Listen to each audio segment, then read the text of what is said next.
Well, good morning, everyone, and Peggy, thank you so much for that very kind introduction.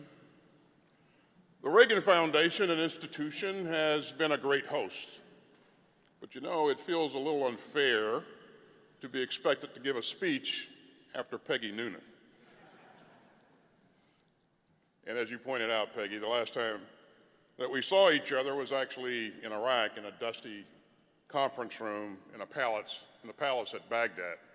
So this indeed is a bit nicer, and I'm delighted to be here. I'm delighted to be here with an outstanding delegation from the Department of Defense, including Secretaries Wormuth, Secretary Del Toro, and Secretary Kendall.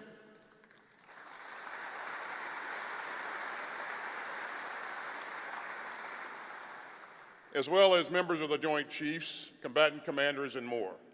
So let's give the Joint Chiefs and the combatant commanders a round of applause.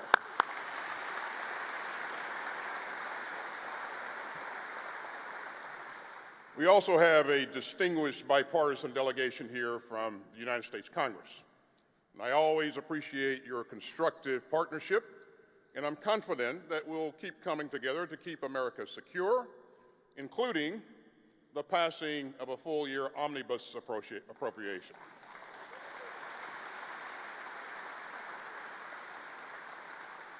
And I look forward to working with you in the coming weeks and in the 118th Congress. I'm honored to see ambassadors and defense ministers from allied and partner countries, so welcome. Now, it's already been a very productive trip to California. And yesterday was a proud day for our country and the United States Air Force. I was in Palmdale to participate in the historic unveiling of the B-21 Raider, and that's the long-range strike stealth bomber that will soon be the backbone of the Air Force bomber fleet. The B-21 was developed over 7 years by our partners at Northrop Grumman. So it was a really proud day for Kathy, and very well done, by the way. And it shows that we're clear-eyed about what it's going to take to keep America secure in the 21st century. You see, the B-21 is an extraordinary display of combat power and a major advance for American deterrence. And making this bomber required harnessing the driving forces of American innovation and ingenuity, and drawing on both free minds and free enterprise. And ladies and gentlemen, only one country on earth consistently delivers that combination, and that's the United States of America.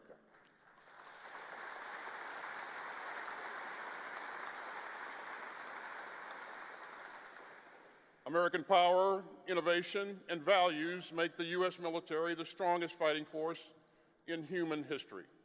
And make no mistake, we're going to keep it that way.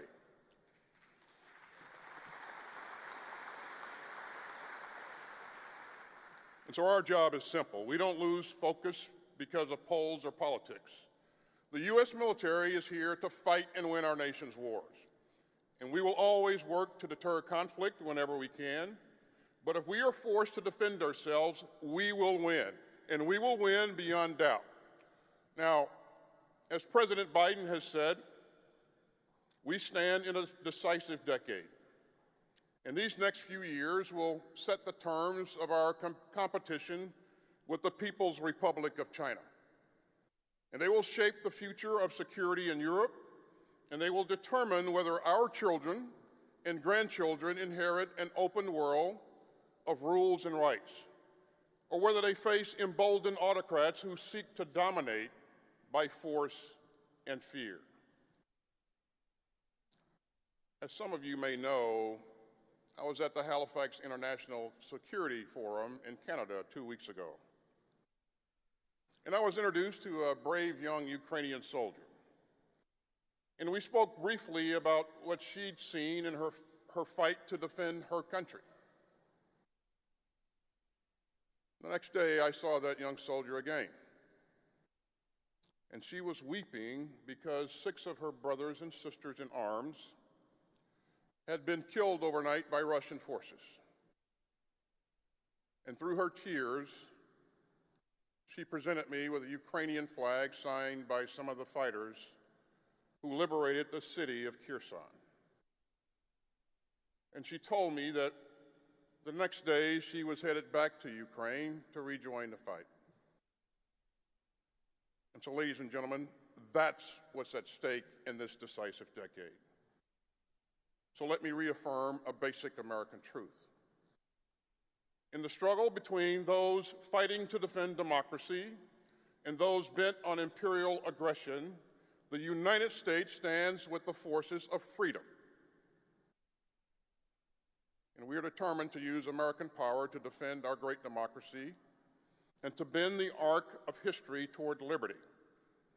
And I am confident that America is up for the great competitions ahead. You know, President Reagan liked to tell the story of an elderly British woman whose home was bombed during the Blitz of London. And when the rescuers arrived, they found a bottle of brandy that she had stored behind her staircase, which was the only thing actually still left standing. And so she was barely conscious, and one of the rescuers pulled the cork out of the bottle to give her a taste of the brandy. And she came around and immediately said, "Hey, put that back. That's for emergencies."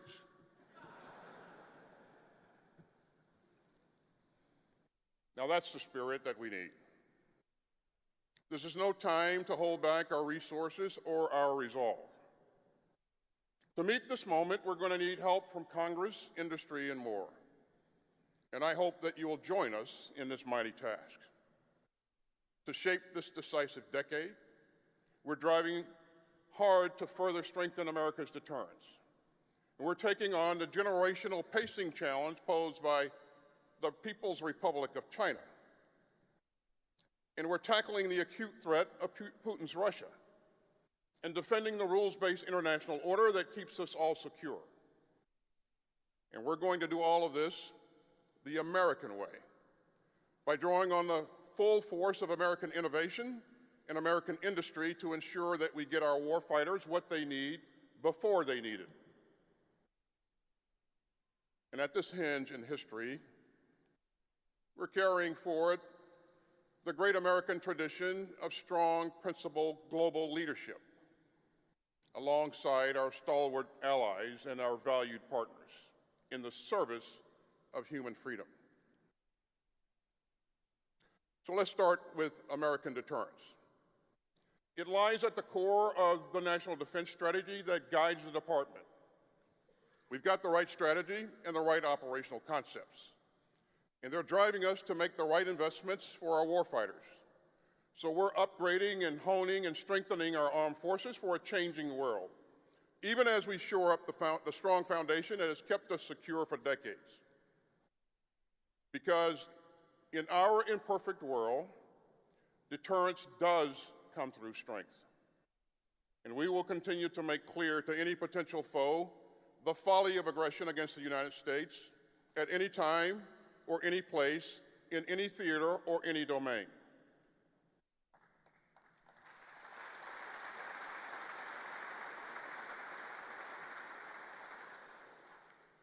So in our deterrence means air power. So in our fiscal year 2023 budget, the department has requested more than $56 billion for air power, focused on the F-35 and the F-15EX fighters, the B-21 bomber, mobility aircraft, and manned systems. And American air power helps deter conflict every day, from joint exercises with our Indo-Pacific partners to aerial drills with our allies to protect NATO's eastern flank. Deterrence means sea power. So we're investing in the new construction of 9 Battle Force ships in our Columbia-class ballistic missile submarines. And just last month, one of our Ford-class nuclear-powered carriers made its first transit to Europe. Deterrence means long-range fires, like the HIMARS systems that have been so crucial to Ukraine's self-defense. Long-range fires will be vital for contingencies in the Indo-Pacific as well. So we're investing in land-based hypersonic missile batteries and an air-launched hypersonic cruise missile. And the USS Zumwalt will become the first Navy platform to field hypersonics. Deterrence means cutting-edge capabilities in domains where 21st century conflicts could erupt, including space and cyberspace. And finally, deterrence means a safe, secure, and effective nuclear arsenal as the ultimate backstop to deter strategic attacks on our country and our allies, including NATO, Japan, and the Republic of Korea. And so that's why our fiscal year 2023 budget includes $34 billion to continue modernizing our nuclear triad and to bolster our nuclear command and control and communications. You know, when you add that up, that's a lot. But we've got more to do. So let me urge Congress to pass an on-time appropriation so that we can get the capabilities to further strengthen our deterrence. Now, to compete in this decisive decade, we've sharpened the department's focus on our primary theater of operations, which is the Indo-Pacific. And we're working to be able to mobilize and deploy American troops more quickly, and investing in military construction and logistics and infrastructure across the region. We've requested billions to modernize the Marines into a highly mobile expeditionary force, and to maneuver better in the critical first island chain, we're investing in nimble new groupings like the Army's multi-domain task forces. And as we strengthen our deterrence, we're fortified by the allies and partners who share our values. Here's one simple military truth. Our allies and partners are a phenomenal force multiplier. And as Margaret Thatcher once said, we will not stay free for long if we have no allies or no friends or no alliances. Our network of alliances and partnerships is a core of strategic strength. And no other country on earth has anything like it. So just a few weeks ago, the American Carrier Strike Group, named for President Reagan, conducted operations alongside the Canadian and Japanese navies in the Philippine Sea. And days later, the strike group came together again with Japanese and Australian and Indian forces for the annual Malabar exercise. As one of the American commanders described our operations, we have an Australian supply ship bringing millions of gallons of fuel and food and supplies to a carrier strike group escorted by Japanese, Canadian, and American warships. Now, that type of cooperation is rare and precious in world history. But for the United States and our allies and partners, it's all in a day's work. Or consider the AUKUS partnership. Next week, I'll welcome my Australian and UK counterparts to Washington for an important AUKUS defense ministerial. And so we're working together on advanced capabilities such as AI and hypersonics, and we're charting the best pathway for Australia to acquire a nuclear-powered, conventionally armed submarine as early as possible, all while upholding the highest nonproliferation standards. Now, our network of allies and partners just didn't happen. It is a direct result of decades of American leadership. And our friends know that we'll stand with them to support freedom of navigation and to defend the rights of small countries to not be bullied by larger ones, and to defend stability and sovereignty and the potential for prosperity that they bring. Now, the National Defense Strategy is clear-eyed about our main competitors, and that starts with the People's Republic of China. In recent decades, its military has embarked on a breakneck program of modernization.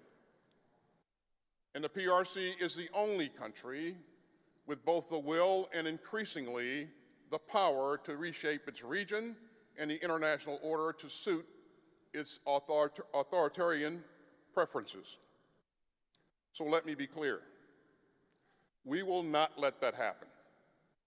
And that begins with America's combat credible deterrence. And we're going to sustain and sharpen our warfighting advantages so that the PRC can never conclude that aggression is in its best interest. We're aligning our budget as never before to the China challenge.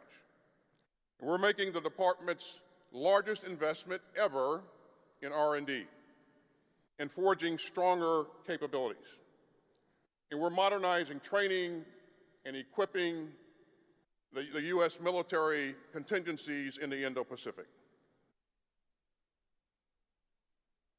DoD is finally making fundamental and unprecedented shifts in attention and resources towards Asia. And ladies and gentlemen, the department is putting its focus, its time, and its money where its mouth is.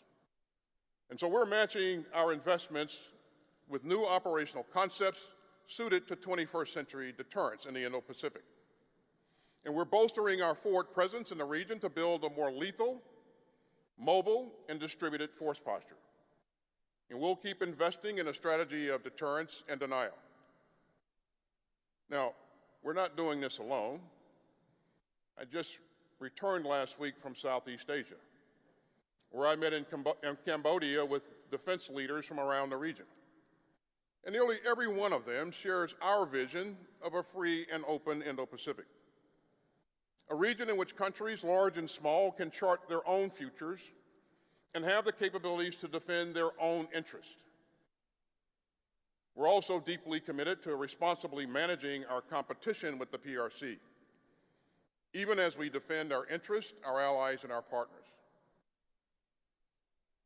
And while I was in Cambodia, I met with General Wei, the PRC's Minister of National Defense. And I made clear that great powers need to compete responsibly and keep lines of communication open and build guardrails at multiple levels. And I also underscored our serious concerns about the increasingly dangerous behavior that we're seeing from PLA aircraft flying in the Indo-Pacific. And I made clear that the United States will continue to fly, to sail, and operate wherever international law allows.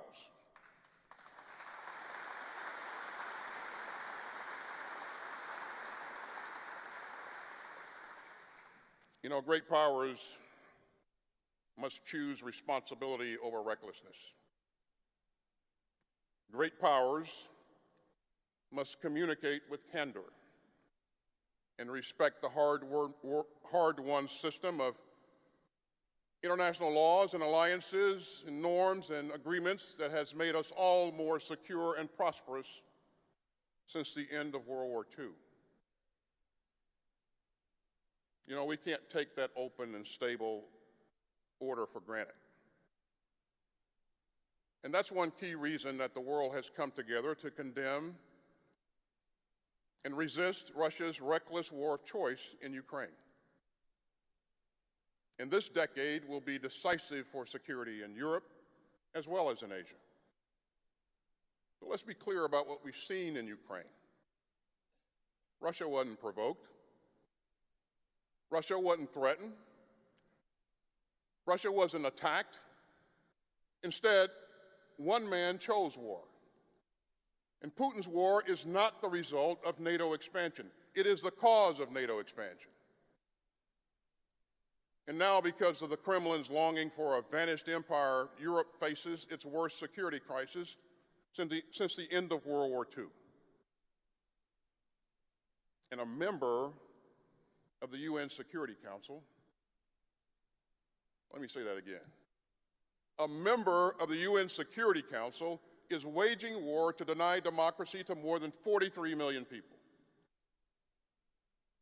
With deliberate cruelty, Russia is putting civilians and civilian infrastructure in its gun sights. Russian forces have killed thousands of Ukrainian citizens even as millions more have fled. And Russian attacks have left children dead, schools shattered, and hospitals smashed. So Russia's neighbors view its imperial aggression with growing alarm. And Putin's war of choice has given everyone on earth a preview of a world of tyranny and turmoil that nobody would want to live in. And Russia's assault on its peaceful neighbor has shown every country on earth the dangers of disorder. And so that's why so many countries of goodwill have raced to get Ukraine the capabilities to defend itself, including some 50 members of the Ukraine Defense Contact Group that we created and led.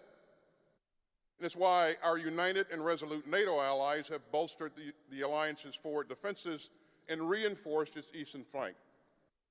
And it's why the United States has raised our total number of service members deployed in Europe from 80,000 to more than 100,000, and permanently forward stationed forces in Poland, and hammered home our ironclad commitment to NATO and to Article 5. So let's be clear. We will not be dragged into Putin's war, but we will stand with Ukraine as it fights to defend its citizens and its sovereignty. And we will stand strong with our NATO allies, and we will defend every inch of NATO territory.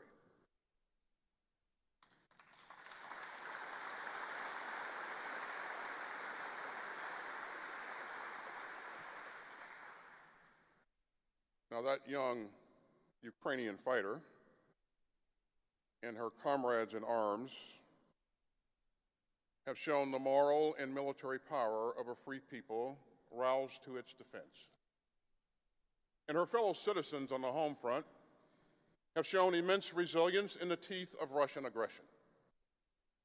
From President Biden on down, U.S. leadership has been vital to Ukraine's success. And we're going to support Ukraine's right to defend itself for as long as it takes.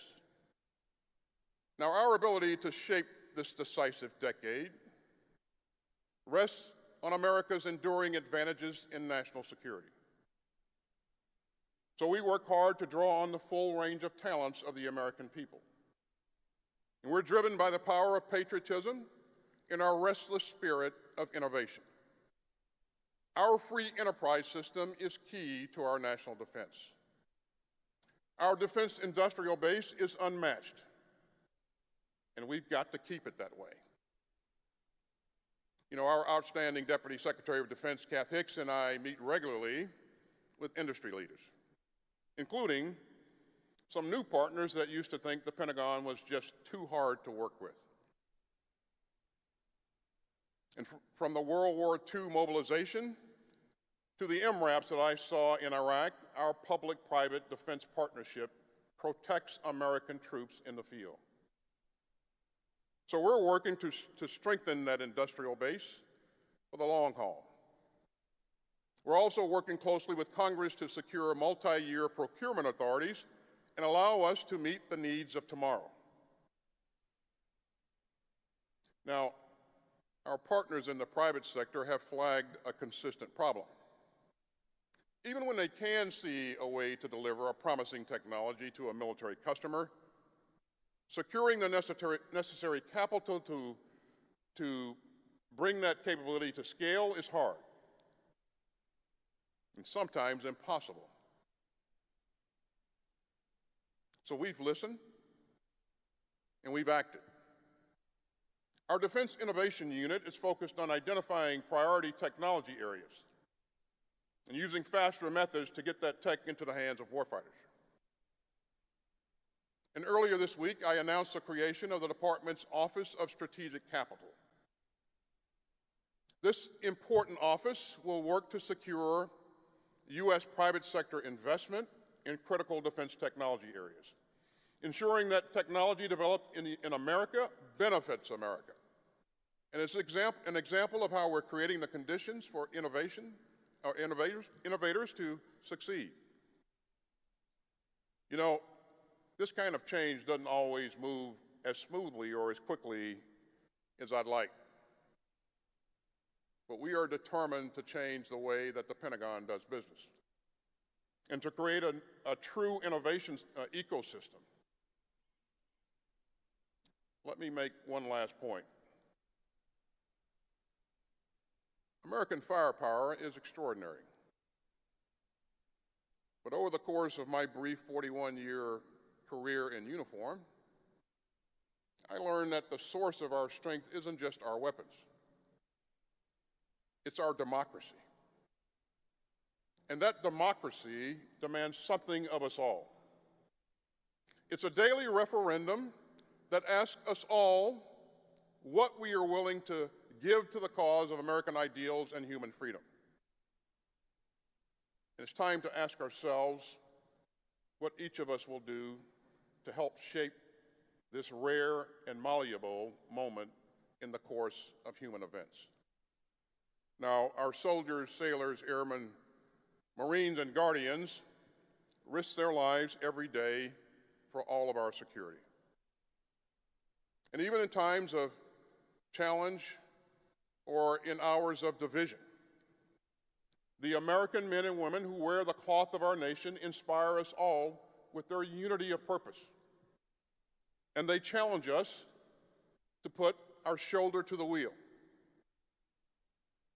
to seize this moment to make America more secure and the world more just,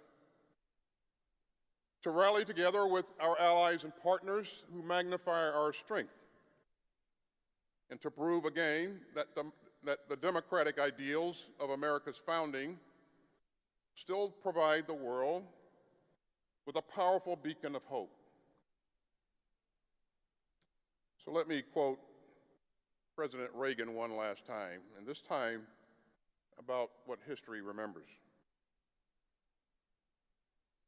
Yes, the deeds of infamy and injustice are all recorded, he said. But what shines out from the pages of history is the daring of the dreamers and the deeds of the builders and the doers. So, in this decisive decade, let us pledge again to be the dreamers, the builders, and the doers. And let us forge a world of greater security, prosperity, and liberty. And let us meet America's challenges with confidence and courage and a can-do spirit. And let us come together to build a brighter, safer future for this country that we love and the democracy that we defend. Thank you very much, and may God continue to bless the United States of America.